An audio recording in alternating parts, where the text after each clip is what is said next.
Thanks for tuning in to another Quick Cup of Knowledge. This week, we highlight conversations we had with Drs. Jen Brandt and Marie Holowaychuk at the sold-out Women's Veterinary Summit at the 2019 WVC Annual Conference.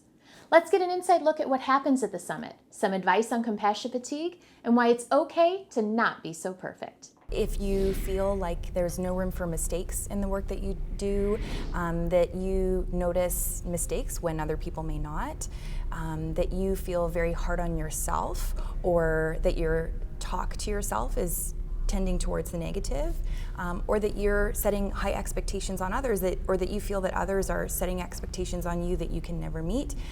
The issue with perfectionism, of course, is that it's not attainable. It's not realistic. And so we're human. We're always going to make mistakes in practice as much as we don't ever want to. So recognizing that and understanding why that tendency can be detrimental to our mental health is really, really important.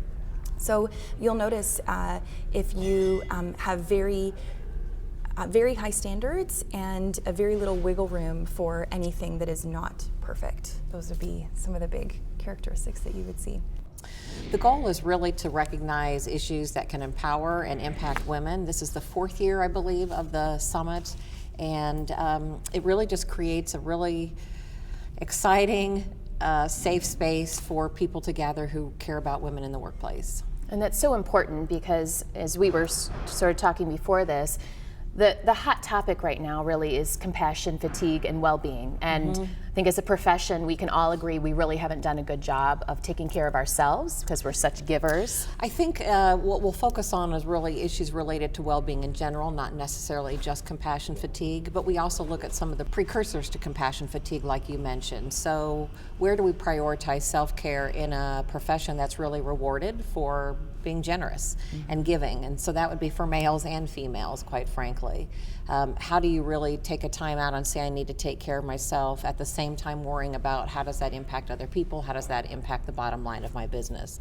So we'll be addressing things like traits of perfectionism, compassion fatigue, and also how everybody can play a role in creating a healthy workplace. And we commit to a lot of things, and it's not just the profession we're committing to family life and parenting and community service and all the other things that we want to do.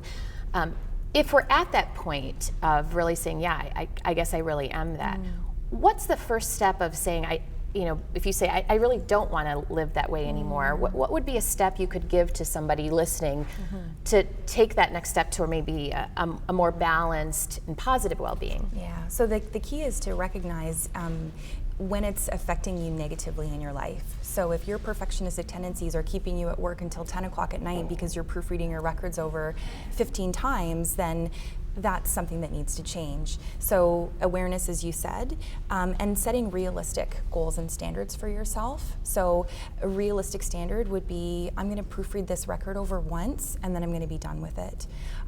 Or I will maybe not respond to an email within 20 minutes of when I receive it. Maybe it can wait until tomorrow.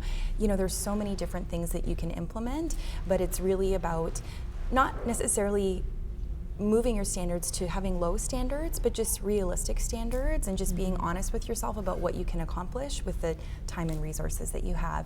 And then being compassionate with yourself when things maybe aren't necessarily as you had hoped them to be or used to strive for them to achieve. But there's different components of workplace well-being. So there's the onus that's on the individual to care for themselves, especially the leaders in the practice. It's unrealistic to expect that your team is going to embrace self-care and well-being if you do not embody that yourself. So first step, taking care of yourself.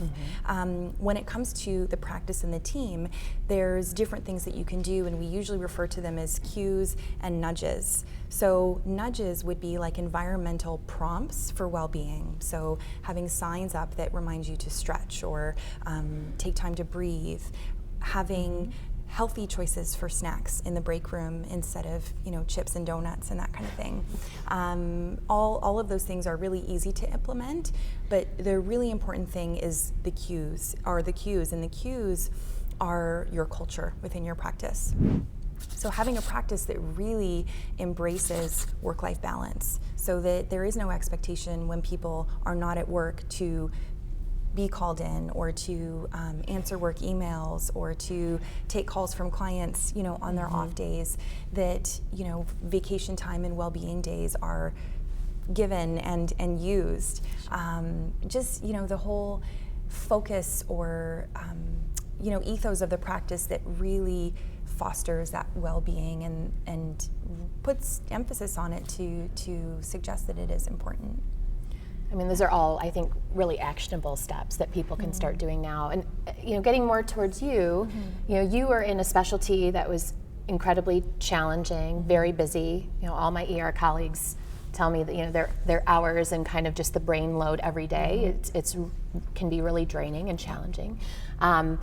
What was sort of the paradigm that made you shift into something very different and very balanced, being a yoga and meditation teacher and some of these other courses and certifications? Well, I grew up in a household of veterinarians. Both of my parents are veterinarians, and so I've been exposed to this profession a long time. I have a lot of care and compassion for the people who work in this profession, and just a real desire to want to help.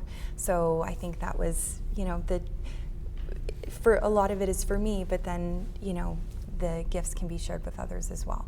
I know me personally and a lot of my colleagues in the profession were working moms, right? Yes. And it's, I think, a huge, there's a Facebook group for our working moms. There's a ton of chat rooms and lots of emails and kind of support groups around trying to figure out, how do we do it all? How do we balance being a mom and being a veterinarian and being a boss and being a manager and being a supervisor, being a friend, being a wife, being a partner, all of the kind of the balls that we're keeping in the air all the time.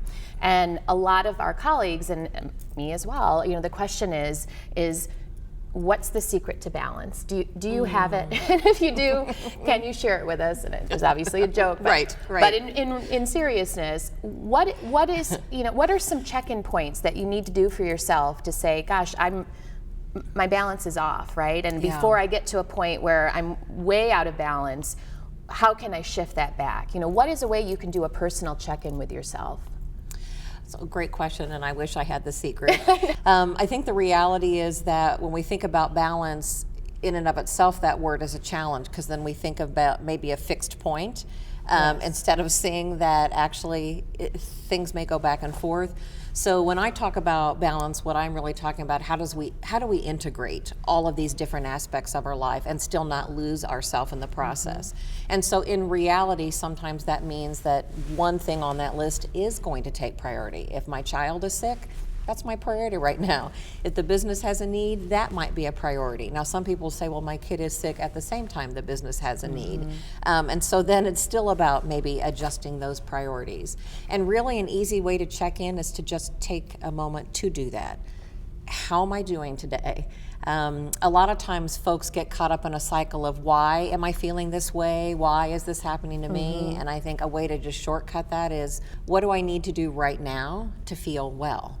So it may be a bathroom break, it may be getting something to eat, it may be taking a deep breath, it may be doing a yoga pose, and then thinking about what's the next most important thing on my list versus trying to look at the 50 things or the 500 things that need to happen in a day.